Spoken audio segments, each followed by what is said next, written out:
அம்மா இல்ல அப்பனும் இல்ல ஆறுதல் சொல்ல ஆளில்ல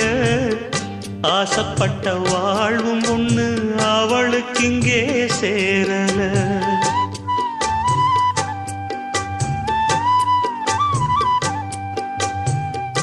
ஆளான நாளிலிருந்து ஆசையும் வச்சா மாறல அந்த கதை பாதியில் முடிஞ்சு போனதையா தேரல பச்சை மண்ணு ஒன்னால பல பழி சுமந்தா தன்னால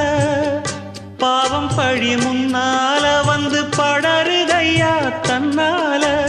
கஷ்டத்தை மட்டும் தூக்கி சுமக்கும் கண்ணி இவதா சின்ன மகதா உத்தமிரத்தினந்தான் இங்கே மானமுள்ள பொண்ணு ஒண்ண மனந்துடிக்க விட்டாக மறுதலிக்க வச்சாக